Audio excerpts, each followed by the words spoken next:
গাজীপুরে যানজট মুক্ত রাখতে বাংলাদেশ ইলেকট্রিক মোটর যান প্রশিক্ষণ ও সার্ভিস লিমিটেডের উদ্যোগে একটি গুরুত্বপূর্ণ উদ্যোগ গ্রহণ করা হয়েছে। 22 জানুয়ারি বুধবার বেলা 11টায় গাজীপুরের গাছা রোড এবং জয়বাংলা রোডে এই উদ্যোগটি পরিচালিত হয়, যেখানে সংগঠনের সদস্যরা স্থানীয় রাস্তাগুলিতে যানজট কমাতে ভলান্টিয়ার হিসেবে কাজ করেন।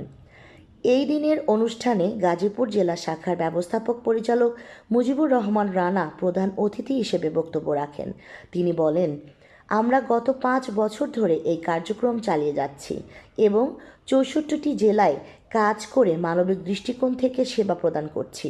আমাদের লক্ষ্য হচ্ছে রাস্তা যানজট মুক্ত রাখা এবং রোগীদের দ্রুত গন্তব্যে পৌঁছানোর সুবিধা নিশ্চিত করা। তিনি আরও জানান যে প্রায়ই যানজটের কারণে রোগীরা চিকিৎসার জন্য হাসপাতালে পৌঁছাতে দেরি করেন, যা তাদের অবস্থাকে আরও জটিল করে তোলে। এছাড়াও অনুষ্ঠানে উপস্থিত ছিলেন মার্কেটিং ম্যানেজার আনোয়ারুল কাদের, মোহাম্মদ আশরাফুল আলম, মোহাম্মদ রুবেল সরকার, সুলতানা রাজিয়া এবং মোহাম্মদ মাসুদ সহ অন্যান্য সদস্যরা।